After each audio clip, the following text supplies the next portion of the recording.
Hi, everyone. This is Cindy, and this is going to be episode number 9 of the Cindy Hales Show. In this episode, I speak with James Foster. James is a black belt and the owner of Foster Brazilian Jiu Jitsu and was one of the early guys to start Jiu Jitsu and then move all the way to becoming a black belt in the Northwest. So, kind of that early generation of American black belts coming out of the area. So, it's really great to hear about James' perspective on the sport, on the scene in the Northwest, and kind of how he sees his role as a coach and a mentor. I really enjoyed talking with James. This conversation, like a couple of the other ones, was recorded back in 2018, but I think it's just as valuable now as it was back then. I hope you enjoyed this episode. Check out our sponsor, Sleeper Jiu Jitsu, at sleeperjj.com. We have classes 7 days a week, open mat on Sunday. Once we open back up from coronavirus, come and check us out, or you can go to sleeperjj.com for gear and other information.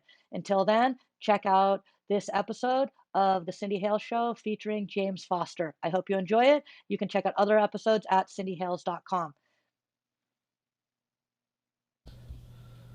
Okay, so I'm here with James Foster.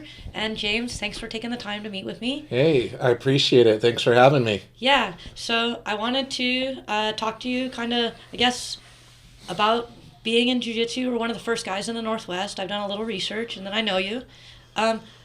What brought you to Jiu-Jitsu? Like, when did you start, and how did you get into it? So, I started Jiu-Jitsu in 1996 officially. I had discovered Jiu-Jitsu watching the UFC. The tapes. Like many people, seeing the tapes, seeing the old pay-per-view, or potentially everybody had those cable boxes, the illegal black box. The black box, yeah. I'm not sure what I saw it on, but I saw the first UFC. I was doing karate at the time, and I was a black belt in karate. I was kind of getting a little burned out. I'd been doing karate, I think, around 7 or 8 years at that time, and discovered the UFC and was just like, man, what's this guy doing? How's he dominating these bigger, stronger people? Totally. And how old were you at this time when you discovered it? Gosh, at that time, I think I was around 16. Okay. 16 or 17. And myself and some of the other black belts at the karate school started trying to learn on our own. So we would take those videos and we would try to reverse engineer what we saw him doing. Ezekiel choke, armbar, all the different stuff that we saw him do on there. And we would actually get together like once a week and practice, quote unquote, Brazilian Jiu-Jitsu. Yeah, after hours. After hours, yeah. And it was kind of looked down upon by the higher up people at the karate school. They kind of thought Jiu-Jitsu was just a fad that was going to pass, like, many other martial arts that come and go. Yeah. And so we practiced, and then I think around 95, late 95, I started to really think about branching off and wanting to go and delve into it deeper. And I had learned about that Marcelo Alonso had a school around here back then. Okay, yeah. Way back in the day. Back in the day, he was the first black belt to kind of be here full time. And actually, prior to making the decision, I had gone on a business trip with my father to Texas, and he had noticed on his previous trip a school that had a Brazilian Jiu-Jitsu sign in the window. And that was my good friend and mentor, Alan Moeller's school. Okay, so you just went there like total happen chance. So I went because my dad had seen it on his previous trip, and he's like, hey, next time I go on a business trip there, I'll take you with me, and you can train while I'm doing my business school. Your dad's rad. Yeah, so my dad had actually gone in and introduced himself to Alan and talked to him and told him about me and that I was interested in jiu-jitsu. So the next time he went, I went with him, and I think I got to train there for like 3 or 4 days. So I would walk over there from the hotel and train, and that was my first introduction actually training at a structured jiu-jitsu class. Yeah, not just with your friends. Yeah, like not hoping, just, yeah. Like, do we do it this way? And I learned more in that week than all the time I had been practicing, off the tapes and trying to reverse engineer everything. Yeah.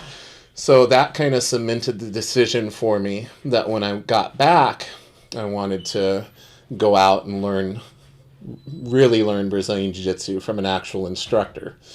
And at that time, I was helping teach at the karate school. And the motto of the karate school I trained at was, if it works, we use it. So I was like, hey, I'll go pay to learn Brazilian Jiu-Jitsu, and then I can come back here and help incorporate some of it into your program here. Because that's our motto. We use stuff from other styles, yeah, right? So you had a pretty progressive martial arts instructor. Up until that point. Yeah, then it was like, oh. So then the owner at the time told me that Brazilian Jiu-Jitsu was a fad, and then it was like Kung Fu was in the 70s, and it was going to be gone. And he told me basically in no uncertain terms that if I wanted to do that, I needed to choose. I either trained there or I went to learn Brazilian Jiu-Jitsu. So anybody that knows me now knows what choice I made. Those choices don't ever seem to go very well for the other person. And it was heartbreaking because that was like my family. I'd been there for almost 10 years. I was a first degree black belt in that style of karate. And, like I said, helping teach classes there and everything else. So you grew up there. If you were like a 16-year-old kid, 10 years is huge. So I started there. I think I was there from 10 until about 19. So I almost put 10 years in before making that choice. And I remember writing this as a kid, writing this heartbreaking letter, kind of felt like I was being forced into making that choice. And I was like leaving my family and this and that. And I still have the letter somewhere. But, so yeah, I made that decision. And like I like to tell people today, it was one of the best decisions that's ever been made for me in my life, right? Because it was kind of like, I knew what I wanted to do, and I had to make that choice in order to facilitate it. And it ended up being a very great choice that I would do over again. Yeah. At any point. That's a big choice, though, for a 19-year-old kid, I think. Yeah, so I think I was, right around, it might have been right before I turned 19 that happened. Okay. It's so foggy now. It's all a blur. But pre-20s. Yeah. Because I know I was still 18 when I went to Marcelo, so I might have just been shy of 18, 19. So I started with Marcelo, and again, same experience, learned more during that initial training than I had in the couple of years of trying to experiment and learn on our own. Yeah. And what school was he teaching at then when you were training? That was out right in Tequila. Okay. Right in the little business complex in Tequila. Yeah, I heard about that school. Actually, like 5 minutes from where we are right now. So even though my school is considered Kent, we're like right on the border of Tequila. Yeah. Yeah, right up the road. So it all circled back. Yeah. All came around. Tequila. Yeah. So who all was training? Who was in that first room in Tequila, or that room in Tequila? So the people that really stand out in my mind who are still around training and teaching nowadays would be Robert Owens, Eric Dahlberg, and Ivan Salavari. I remember all being white belts together and training and having a good time, developing friendships with all of those guys. Yeah, and we were talking earlier, and I told you about the photo that John Harding sent me. Yeah, and also John. I remember John from there. And all those guys were in the picture. Yep. And it's like crazy to see them. Yep. Oh, they all started there. Yeah. Everyone started at the white belt. It's crazy. So from there, you trained with Marcelo. So I only ended up training with Marcelo a little over a year because that was just prior to when he had some visa issues. Needed to go back. Yeah, his lawyer had done the paperwork wrong and they caught it, and then he ended up getting, having to go back and everything to work on correcting all of that. And I'll never forget because we showed up for class and the lights were out and all the signs were down and we were like, what's going on? Where did the school go? Where did the school go? Where did the school go? Yeah. Yeah, I had an experience when I was first with Rodrigo, and he was working. I think he was teaching out of like Master Na, Yeah. and he was like, I would go with him, and like on a Tuesday we went. Yep. There was a school, Yeah. and then on Thursday we went. Like, are we in the wrong Yeah. complex? There's That's no what school. that's what people don't realize. That was very much the scene here in the Pacific Northwest back then. There would be a jiu-jitsu school, and it would be open for a year or two, and then you would go and it would be shut down, and then it was like you didn't really have the opportunity to remain under one lineage, because it was kind of like if you wanted to do jiu-jitsu, you trained at whatever place opened up. Yeah. And then like kind of we all the people who originally trained together would end up at the next place and the next place together. Yeah, the consistency was the guys who were training. Yeah. That was also my experience with Marcelo. Yeah. Is I started in Tacoma, and he had a school, and was there for about a year, and then he had to go back. Yep. And then it was like total disarray. Exactly. And then where do you go again? And I remember there being periods of time where there wasn't a school, and like getting together with somebody who had wrestling mats and whatever, and A living room floor. Yeah, living room floor, trying to maintain our training in the interim between there being a school available to train at. When Marcelo went back that first time, who were there any other black belts up here? Did any kind of fill that void? Who was the next one? No. So what ended up happening is one of the students from there named Brad, he ended up taking over the school. Okay. He ended up like becoming the owner or whatever. Yeah. For a little bit, and ended up bringing in. It's kind of cloudy, but he ended up bringing in.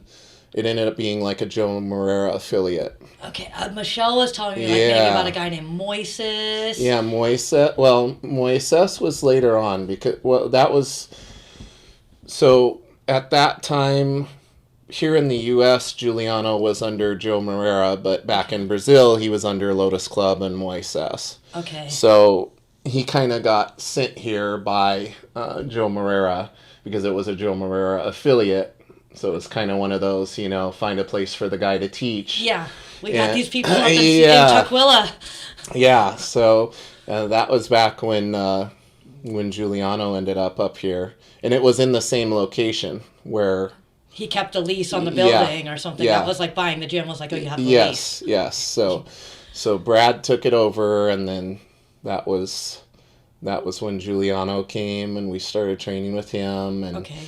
And all of that, and then Joe Moreira would come and do, I think he did a couple seminars or came up and visited a couple times. Yeah. I remember that, getting to train with him.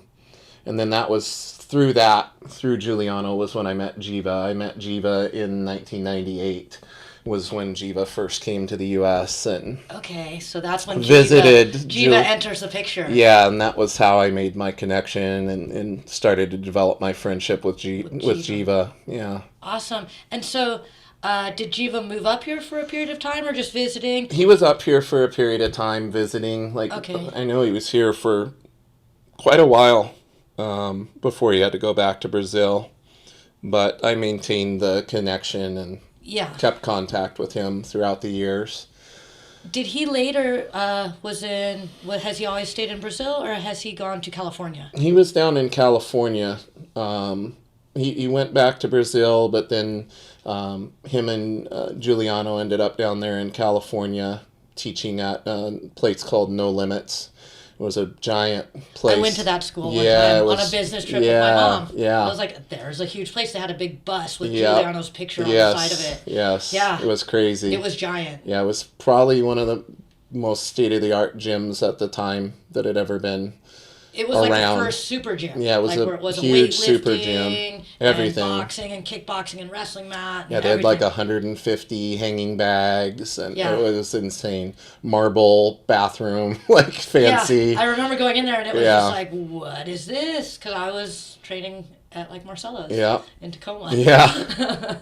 Yeah, so they were down there doing that together. Yeah, it was crazy. But there was stuff in between then, because I know when Giuliano left, I forget what year it was. Because I want to say that him teaching there, it was only like a couple of years. Okay. And then there ended up being another owner, this guy named Dave Lesser, who took that place over. And there was kind of like a period of time where I want to say, in my recollection, it was kind of the common story, owner and instructor having a little falling out over something, probably financially related. Finance related, some kind of related, and then it would go south. And then it went south, and Giuliano ended up, I don't remember if he went back to Brazil or if that was when he went down to California, but again, we were in this position where we didn't have an instructor. Yeah, the homeless, people roaming around. And then there was a period of time where a couple different brown belts came up and we're teaching. Sergio Silva, I remember he was up at one point. That's when I met him. I think he was a brown belt at the time. He taught there for a bit. And then there was another smaller guy. He was a Sia Polista guy. I think his name was like Alex or something. But I know he was like a brown belt, and we trained with him a bit. Michelle was telling me about him, too. And he was the one because the spot ended up opening up over in Burien. Okay. And I think he was like a half. I think that was like a half affiliation back then. I think she was telling me about that. There was some half affiliation. Yeah, and that's when we ended up going from Tequila over to Burien. Okay. And that was the point where I was like driving an hour and a half each way to train.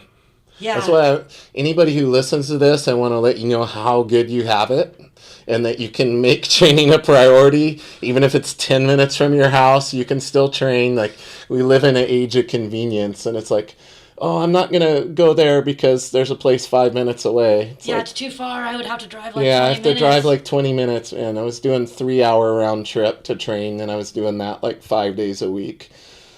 Yeah, the access, and not only the access to it has changed, what you're accessing once you get there is just the access, but also the quality of training.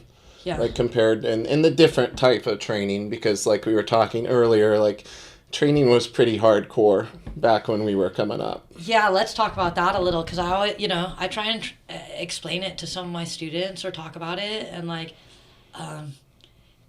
it was a little rougher back then. Yeah, it was very much more of if you went to a school, maybe like Atos or something that's a little more of a competition-based school where the classes are kind of more of a grind. Yeah. That was kind of how every class was back in that day. And I, speaking to training with Giuliano, it was 2-hour-long class.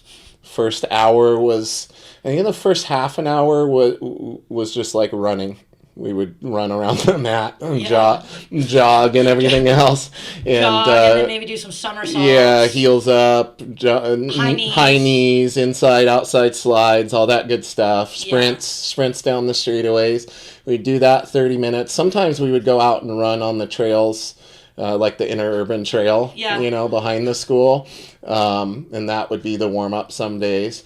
But and then it was always a minimum of 1,000 reps of abs, broken down into sets of 50 or 100. Yeah. And then we had our little, 15 or 20 minutes of technique, and then the rest of the class was sparring, to the extent of it being the finals at Worlds every time you sparred and tried to take each other's heads off. And the rules, now, there's a lot of rules and, illegal moves. It was I remember... No, we did everything. It was all just grappling. Yeah, the first time I was Can opener was a first day one move. First time I was ever heel hooked was Giuliano. And I remember he felt so bad because he didn't realize I was a white belt. I didn't know what a heel hook was. Yeah. And he got me in a heel hook, and at the time, I thought a heel hook, I was going to feel it in my ankle. Mm-hmm. And I have really flexible ankles. So I was looking at him not tapping, there was nothing there. And then my knee popped.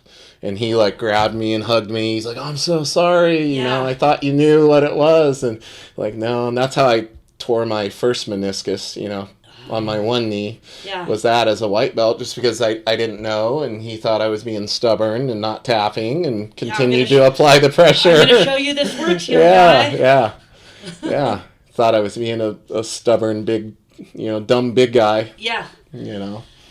But Yeah. it was pretty hardcore. It's changed a lot. How do you feel about the changes? What do you think about I it? like it. I think it's better for the overall growth of jiu-jitsu, because reality is that not the percentage of your academy that's going to be a competitor, a high-level competitor, or want to actively compete all the time is so small. Yeah. It's maybe 1 to 2% of the entire population of the academy. Like 98%, maybe 99% is your average person who's into have a fun hobby, stay in shape, learn self-defense, have a positive outlet in their life, and the camaraderie and everything else. All the other cool things that come through training in jiu-jitsu. So I think it's a good thing. I think you can have a solid competition team and facilitate the training for your average person too. Yeah, I do as well, and I think I could, I will almost argue it's like you can raise a better competition team with smarter training habits. Absolutely. I think 100%. Just learn from all the mistakes that we used to make, right? Yeah, I hope so, and I try and tell people, and then I'm like, well, no, Cindy, you didn't always, people told you all kinds of things, exactly. And you didn't learn it. Yeah, we didn't. We're really good at not taking our own advice. Yeah. Yeah. So I think when we were talking about it earlier, kind of the notion I like, seeing some of the guys out and just the conversation around kind of leadership, responsibility within the gym as a martial artist or a black belt. We were talking about that. I was like, do you remember that? Because I didn't remember that back then. And I'm really, I don't know if I would have been as open to it when I first walked in. I don't know if that's what I was looking for. But now that I've been through jiu-jitsu, I see like that's more of what I've really gained. More than any medal, more than anything, like these philosophies in life, how to be on a team, how to be, what does it mean to be a good leader, a good person. I think those lessons in jiu-jitsu, and I like seeing, guys like Tom DeBlas, like they're having those conversations. Absolutely. Even in your, I was watching the end of your class talking about the Mission 22 stuff, suicide prevention, different messaging we can have as black belts.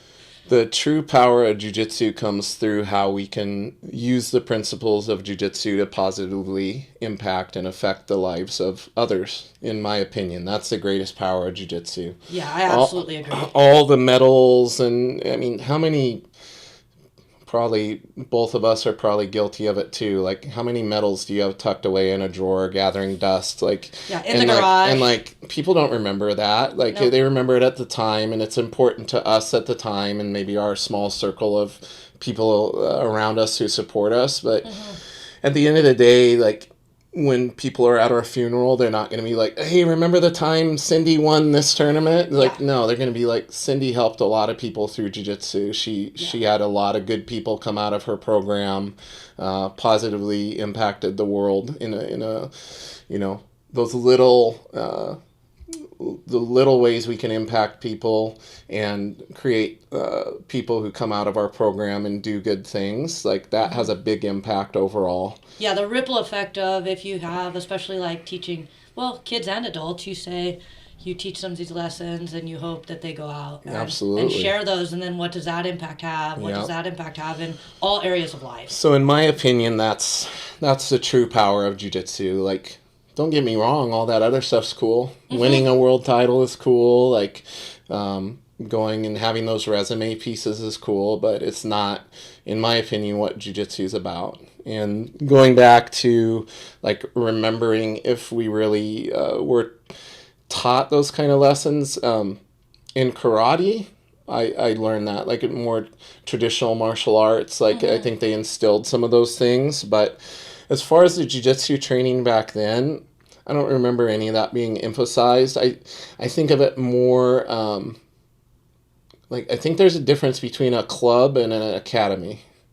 And I think jiu-jitsu back then was more like a club. Yeah, or kind of like the sport. Or a sport. No lessons, and I believe in sport there are lessons, but it was not approached less Yeah. principles based. It was more like gathering together, learning how to beat each other up and beating each other up. Yeah. Get in shape and beat each other up, you know.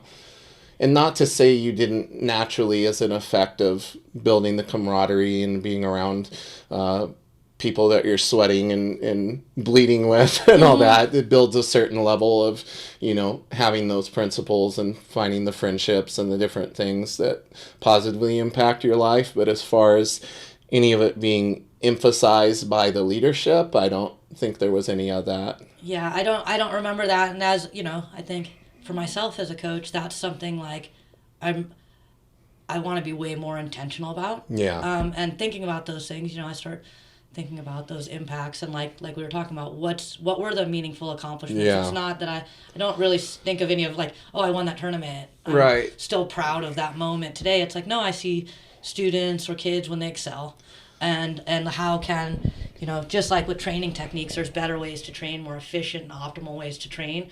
I think there are like maybe more optimal ways to say, you know, hey, we can teach you the lessons Yeah. of life through jiu-jitsu.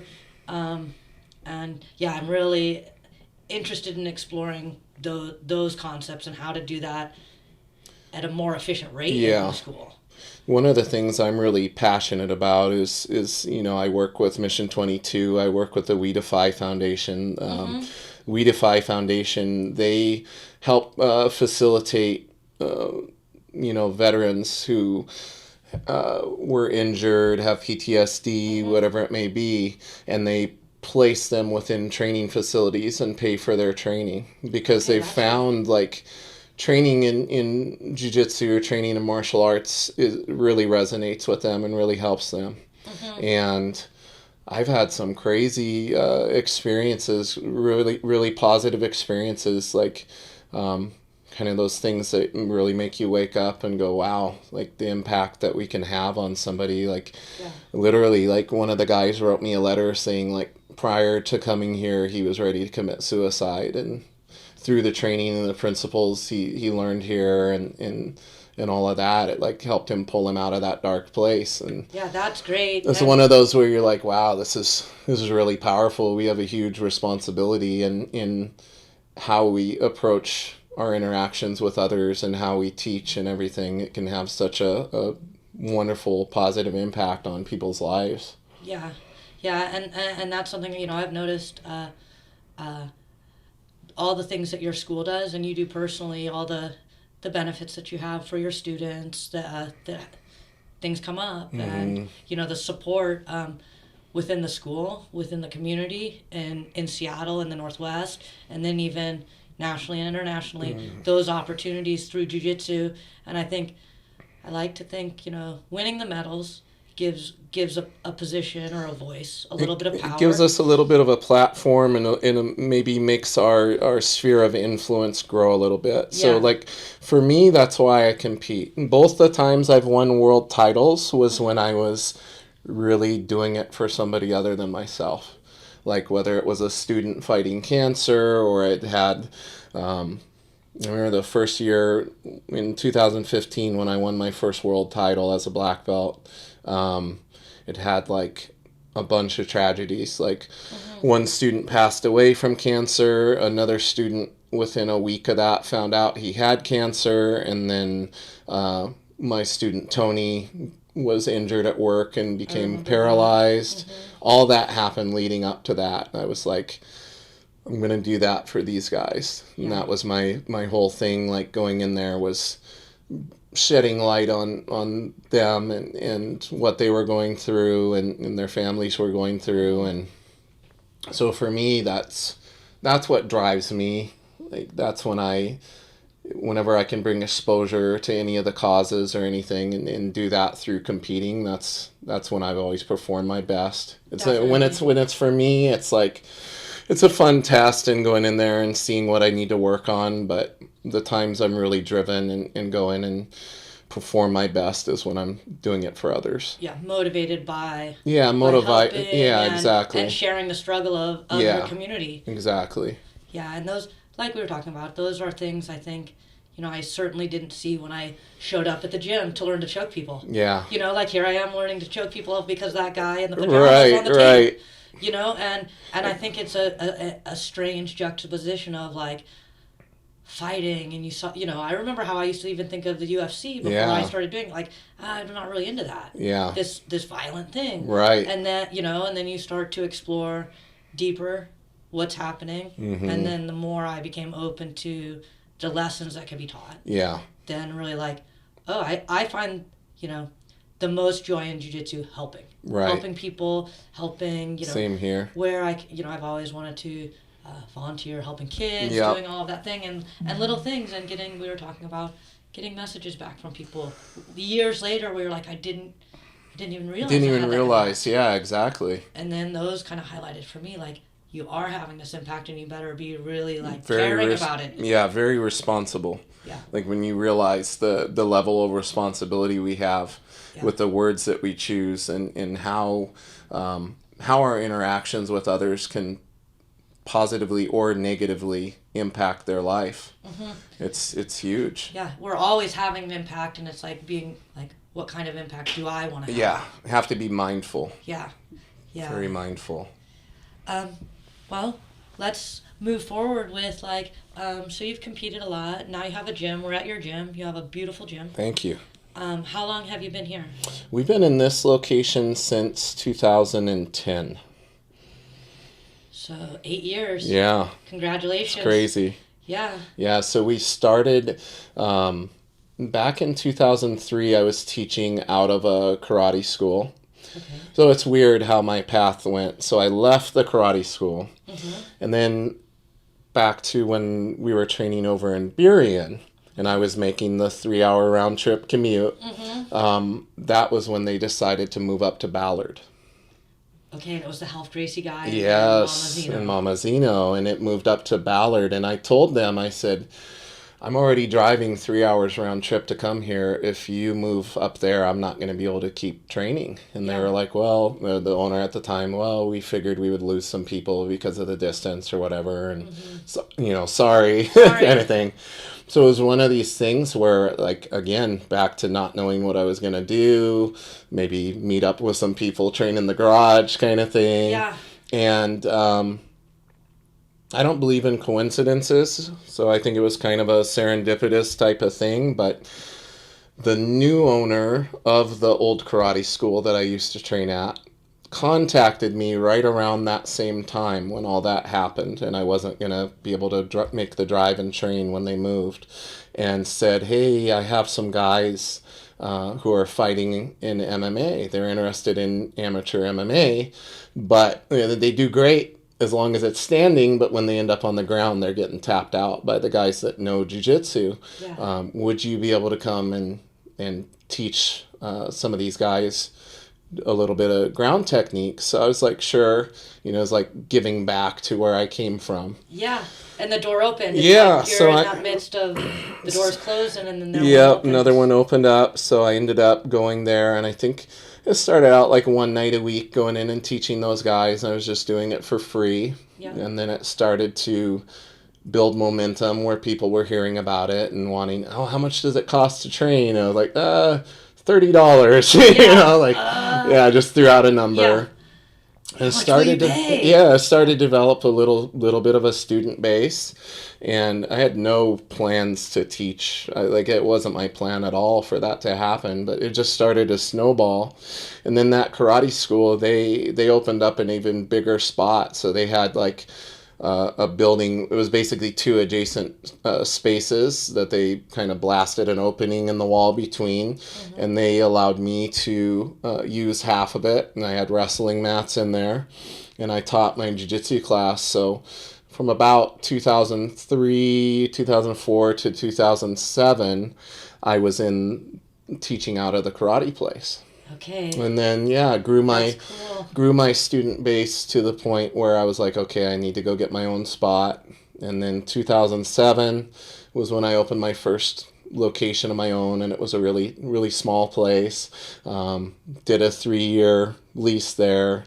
Outgrew that in the first year, but had to make it work. So added a bunch more classes and made it work. And then found this spot and been here ever since. That's really cool. Yeah, and you didn't even, because I think like I had no idea like I'm gonna be a jiu-jitsu instructor. Yeah. It was just like kind of start happening. Yeah, I never planned for that.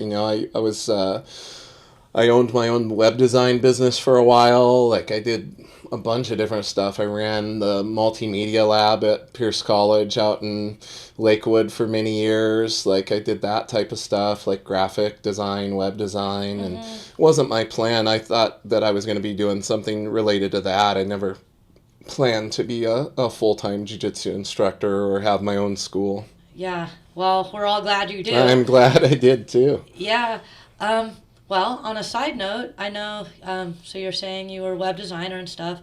I follow you on Instagram and Facebook, and I see all your animation or your comic your book art. book Yeah, stuff. yeah. So that's my only non-jiu-jitsu hobby. So like jiu-jitsu was my hobby, but then it became my livelihood. Yeah. And I still don't look at it as work.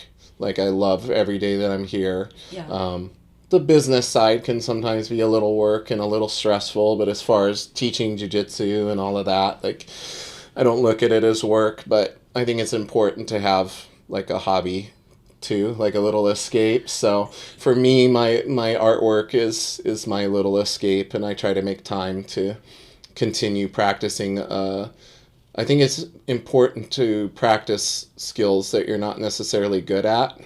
Absolutely. Like I think I'm okay at jiu-jitsu. Like I feel I'm fairly good at jiu-jitsu, but art-wise, like I have so much further to go. And jiu-jitsu I do too, but like consider myself like a white or blue belt in art. So Yeah, I had that I always try and do some extra things, but I've like realized like, oh, for the last 15 years, pretty much I've been solely focused on this one thing. Yeah. And now, we were talking about earlier, like, oh, I need to kind of reinvent myself. And, Right. like, expanding kind of what else can I do in jiu-jitsu, and also what can I do outside of jiu-jitsu to get that break from jiu-jitsu. Sometimes Yeah. I make like jokes. I'm like, oh, I have to go do something else, or else I'll have to break up with jiu-jitsu. You're right. Like it's like you can't just only have a relationship Yeah. with jiu-jitsu. I think it's important to have a little side hobby, a little something, just to let your mind relax a little bit and decompress. Yeah, But- and give a little new perspective. And I think also like being not the instructor of something, Yeah. like going and being the student of something. That's why I enjoy also going to seminars. Yeah. Even though it's jiu-jitsu related still, like what you were saying about being a student versus being the instructor all the time, there's something really refreshing about that too. Definitely. So I always encourage like black belts, go to seminars. Like you don't know everything because you're a black belt. Like you can learn from anybody. You probably learn from a blue or a purple belt, if you're open to seeing what they're doing and take the good pieces from it. So I think a lot of times, I'm sure you've seen this too, like when somebody's a black belt, especially if they're a leader of a school, they want to maintain that mystique, like they know everything and they're unbeatable and they have all the knowledge. And it's like, no, like none of us have all the knowledge. Yeah, I try to kind of talk about that, but then I'm like, well, in a lot of ways, like being smaller too and stuff, I had this like, okay, I was never the toughest person in the room. Right. So that was,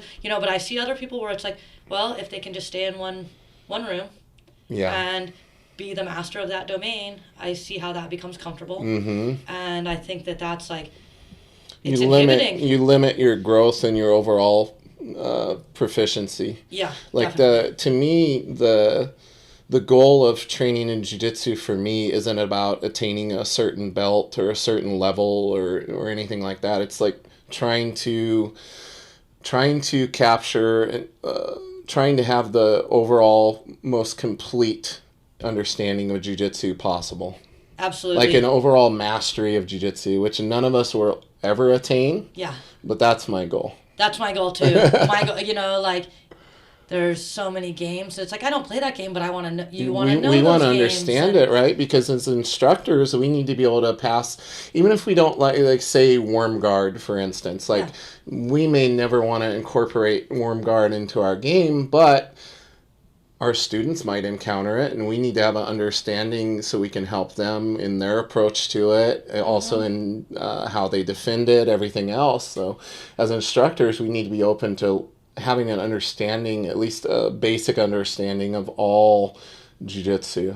Yeah, well, and I think it goes back to, I hope never to be the person that says, like, well, if you want to learn that, go somewhere else. It's like, well, how will I even know what my opinion is if I don't explore it a little, and learning things and, like... And unfortunately, there's people with that mentality, like...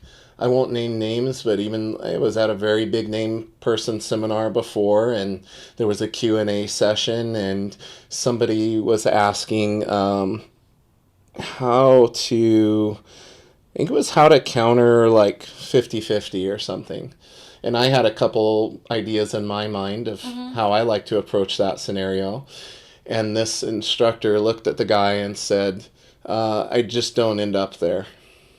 Yeah. And I'm like, well, in a perfect world, yeah. But then it's funny because he did end up there in a match not too long after that. Didn't get out. So I was like, okay. Maybe now you'll he didn't think about know. that question. Yeah. Well, that's the thing with, I think it's like, I try to be introspective as a teacher because I know I've been in a position where I've asked those questions and been kind of met with those kind of answers. Yeah. And I felt dumb at the time. Yeah. And now that I'm an instructor, I feel like, no, when I have the desire to say something, like have that terse answer, it's because I don't know. And it's being more open. Exactly. And that's the thing. If I like when I do advanced class here, it's kind of like a Q&A class. It's almost like a big group private lesson because everybody gets to ask a question. It could be technical related, training advice, whatever it may be.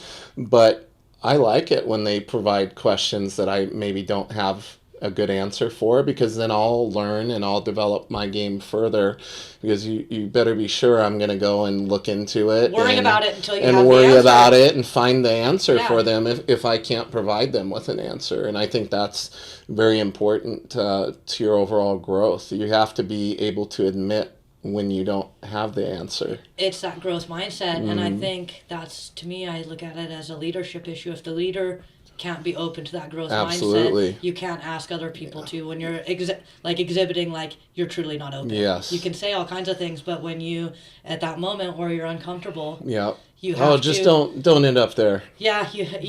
Like, in a perfect world, there's a lot of positions that we would never end up in.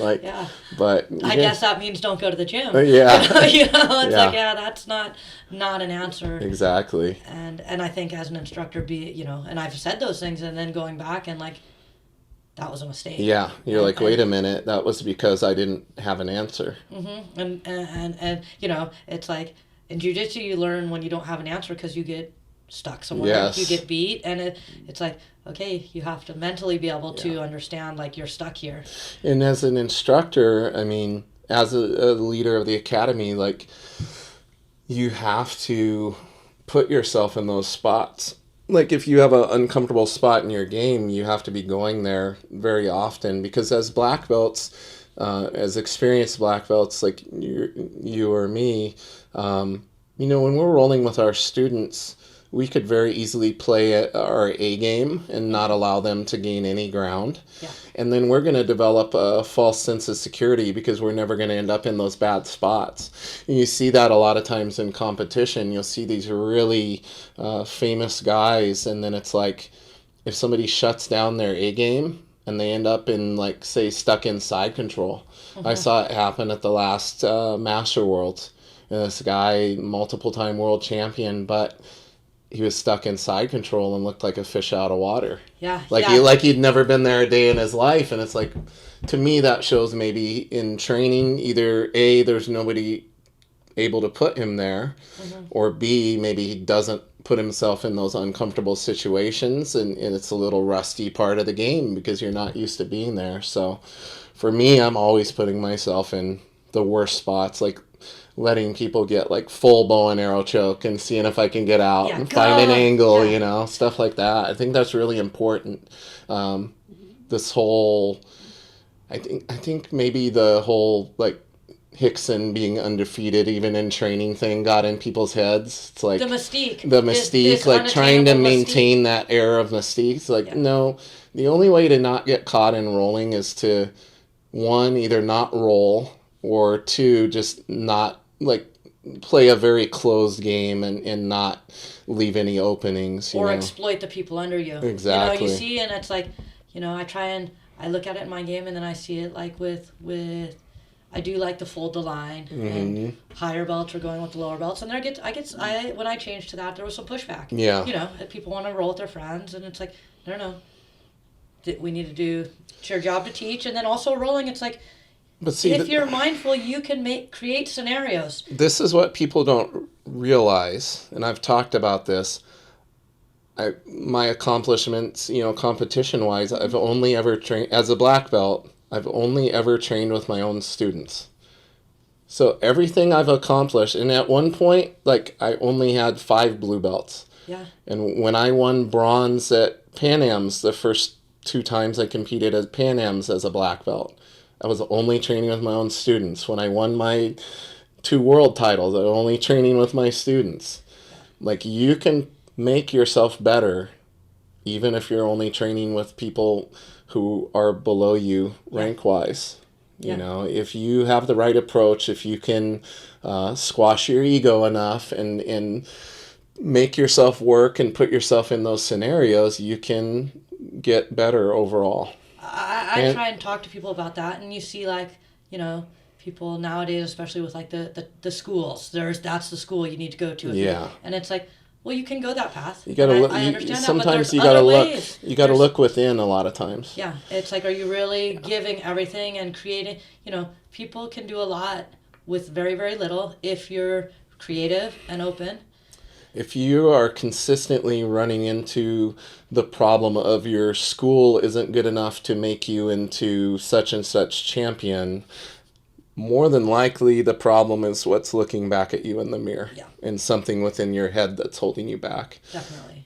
I'm not a huge fan of Conor McGregor in the sense that I don't like all the trash talk and stuff. I understand it, and I know that's what you need to do to make the big money right now. Yeah. But what I will say is, whenever I hear him talk about loyalty and being with the same team this entire time through all his accomplishments, I really respect that. And he talks about the same thing, how that's more of a mental weakness, the people that jump gyms all the time and think they need to go to the next latest, greatest place in order to become a champion. There's a special secret. It's something within their brain. It doesn't have any, if they are training at a good training facility, it's not something to do with that. It's what's in their head that's holding them back. And I try and identify it myself, and I see it, teaching and, being considerate of letting people kind of play those own mental tricks on themselves, and, like, one, not buying into it, and, like, okay,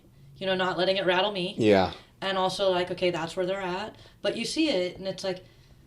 and you can tell people, but, a lot of times, and I'm sure we've both been guilty of this, like, sometimes you got to learn on your own. Yeah, you're not ready to learn that way, and you need to experience the mistakes. And then you go, oh, I remember when Cindy told me that was going to happen. Yeah. When they get the level of experience to realize, oh, yeah. That thing that people were saying, that was true. Yeah. It's like when mom or dad tells a kid something and versus when we tell the kid something. It's like, a lot of times it depends on where it's coming from. The voice and the messaging it's coming from.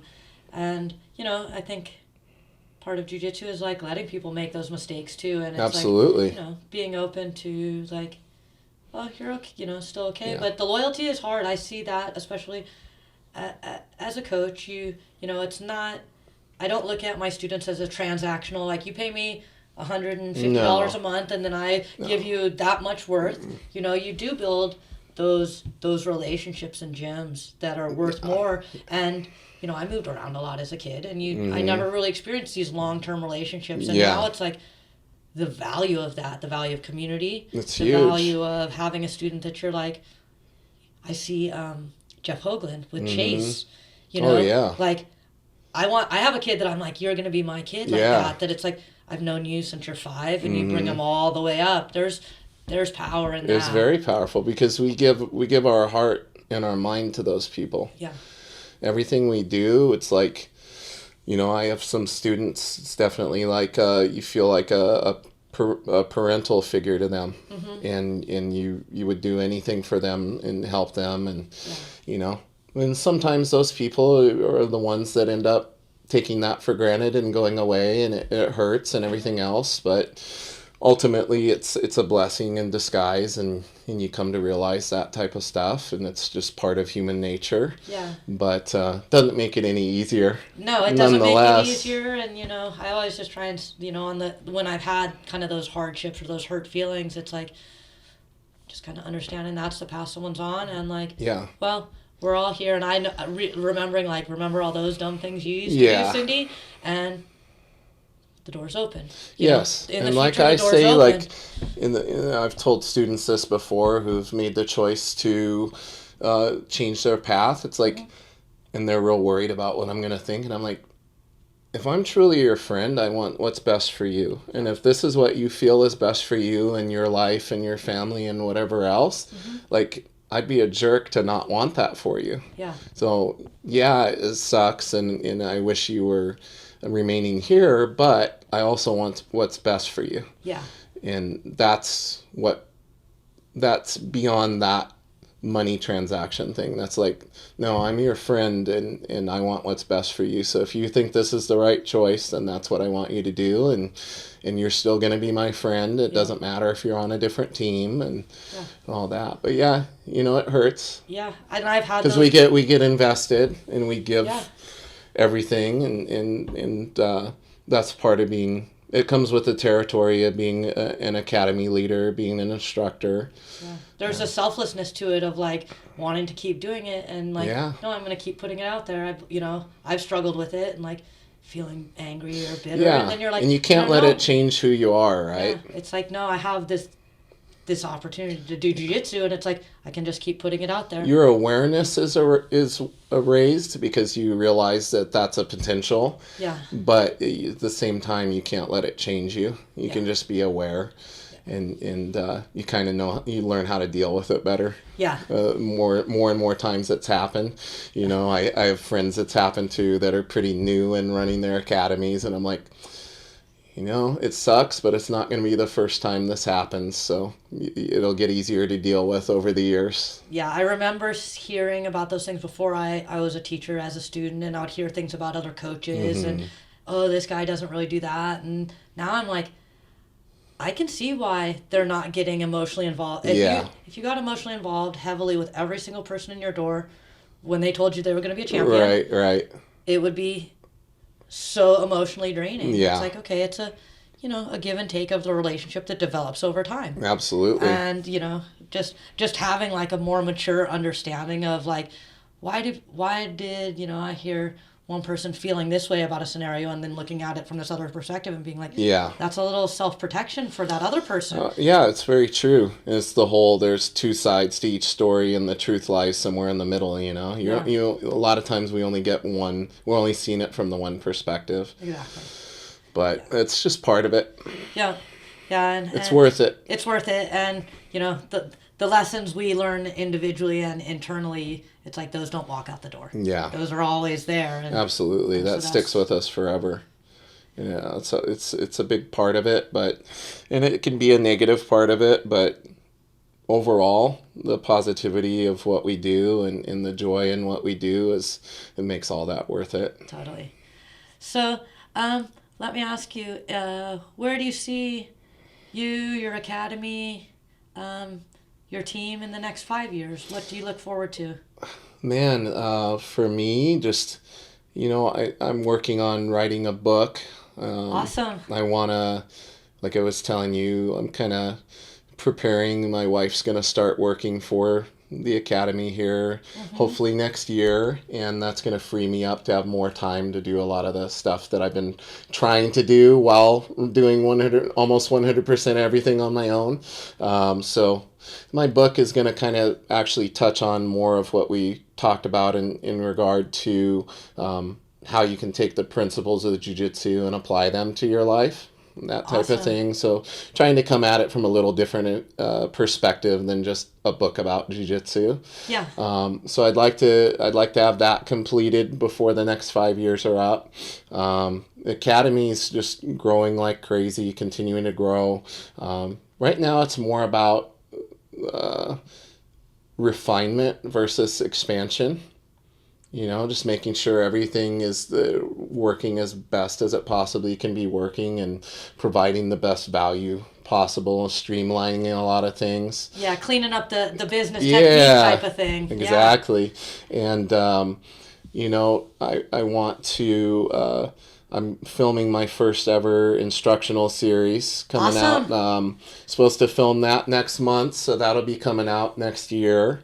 But yeah, just, I want to continue to do a lot more charity-wise. My philanthropy, helping people out through jiu-jitsu, that's a big thing to me. I'm planning on starting a nonprofit and trying to develop that and find more ways to help others and help people in the community that maybe haven't been able to experience jiu-jitsu because of financial constraints or whatever it may be.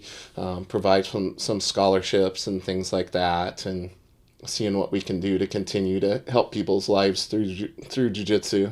That's awesome. So you're getting, your wife is going to come in and taking over stuff, but it doesn't sound like you're going to get less busy. No, that's the big thing with her helping me is going to be freeing me up to tackle a lot of these projects that I've put on the back burner because I'm so busy. Bogged down in the business of jiu-jitsu. Absolutely. Yeah, so that's really exciting. Yeah, the easy part's coming and teaching class. You know, the business side and making sure everything's running as efficiently as possible. That's the part. It's hard when you're doing both. And I've done a decent job with it all these years, but now I've come to a point where I realize, like, for it to continue to grow and be as streamlined as possible, I need help. Yeah, that's continue to provide the best possible for my students. I need help to make it continue to go on that path. Yeah, to make that next big jump, you need to. Which is hard when you've been in control yourself the entire time. Like, giving over a little bit of that control is like, because you know how you like to do things, but at the same time, like, who better to help me than my best friend and my wife, somebody I can trust to help me with all those processes. And just kind of expand your team from your personal team to, like, we can share all of this. Absolutely. And probably frees her up to have a little more time with you and a little more flexibility because the in her time, life. I'm very, very blessed. I mean, not only does she train, but, she understands how often I'm pulled away from being able to see her, being here teaching. Like, we see each other maybe on average during the weekdays, maybe an hour at night. And that's getting home, eat, or like she's done eating and let's get going. She's getting ready for bed and like watch TV for half an hour or talk or whatever, and then that's it. It's like two ships passing in the night. You got to pass out and make it work again tomorrow. Being able to get to spend more quality time together, I'm really looking forward to that, and just having her, be invested in the business as much as I am. Yeah, sharing the dream. That you get to do. And having that freedom and.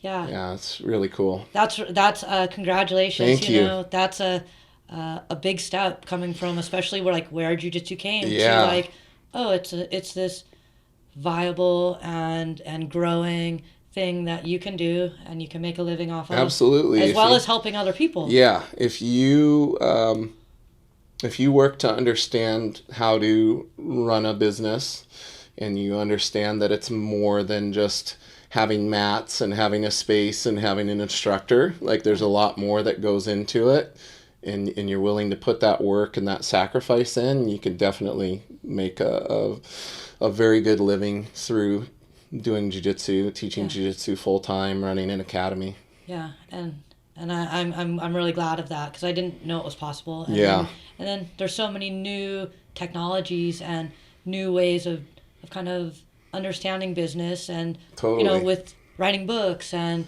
DVDs and all podcast, all these Yep. things that it's like That's the other thing, like being freed up to get going on my get your podcast podcast again. back. Yep. Okay. Yeah, I'm excited. I can't wait. I'll have to come back once your book or once your new projects come out. I'm going to have to come interview you again because I really like seeing, not only people creating in the gyms. The Northwest has had, I think, maybe underrepresented outside, some really great talent coming out of Right. here. Definitely. Over the years, from the beginning, you had Josh Burnett up Yeah. to Demetrius Johnson, in MMA. Matt Hume. Matt Hume. Yeah. And it's cool, you're joining the ranks of that, and it's great to have our area represented. We're not California. Yeah. We don't always get to see like, oh, we're the hotbed of all these places. But We're not close enough to the warm sunshine weather. and the hot weather and the beach. And Yeah. we've got the beach, but it's not the same as down there. The small sandy patch of West Seattle Yeah. beach isn't the same. Yeah, it's not the same. It's not going to attract the same No. same people. Well, I've taken up about an hour of your time. Any kind of last thoughts or advice you would give someone starting jiu-jitsu or just in general? Man, as far as starting jiu-jitsu, just do it. Like, don't hold back. You don't need to get in shape before you come in. Yeah, you don't need to go lift Right? weights. There's or do no it. such thing as getting in shape for jiu-jitsu outside of jiu-jitsu. If you want to do jiu-jitsu, start training. Be honest and mindful about your limitations. Try to be consistent.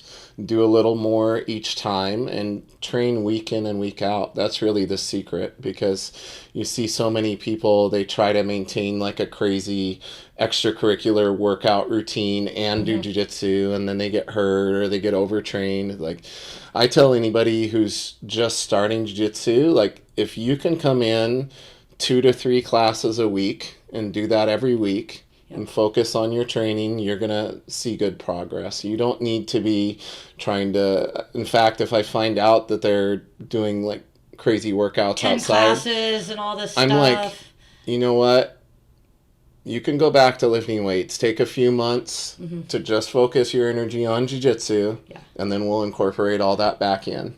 Because I can't tell you how many people I've seen try to maintain their normal workout routine and then also add jiu-jitsu in, and then they get overtrained, hurt, frustrated, all these different things. So I think the main thing is consistency and being honest with yourself, as far as being okay with the fact that you might not be able to do the entire class the first couple of times, or maybe even the first couple of months you're going to have trouble, getting through everything, but that's okay. Yeah, it's part of the journey. That's where we all started. Yeah. They see us with our black belts on and don't realize we were all in that spot too when we started jiu-jitsu. Yeah, everyone starts there, and everyone knows how it feels. Yep. Cool. Well, thanks again, James. Thank you. And And I got to get you on my podcast when I start it back up. awesome. I would love to. Yes. All right. Thanks again. Thank you. Bye. All right, so that was James Foster sharing his perspectives on training, competing, leadership in the gym. I always think he's super insightful and has a lot of good things to say and to share with us. So thanks for listening, and a huge thank you to James for sharing his passion and dedication for being a community member and for supporting jiu-jitsu and just being an awesome guy. So thanks again, James, and thank you for listening. Up next, we're going to have Marcher Errant. I'm super excited about this episode. A little different than the jiu-jitsu people that I'm normally interviewing. Marcher Errant is, I will call him a walking enthusiast and a graffiti guy. He's walked all the streets of Paris. He's walked through the Spanish Pyrenees. He's got a lot of cool walking projects. We talk about kind of what got him into the lifestyle, what brought him to graffiti, and then what he's doing moving forward. I really enjoy Marcher Errant. I found him on Instagram, super inspired by all the things he's doing. I love people who have cool projects, and he's one of them. So check out, that'll be episode number 10. Then I have Bree Davis from Gracie Baja Issaquah, and also Johnny Flavin from Ivan Saliveri MMA. So with some good episodes coming up, you can find us at cindyhales.com or Apple Podcasts. Thanks for listening and have a great day.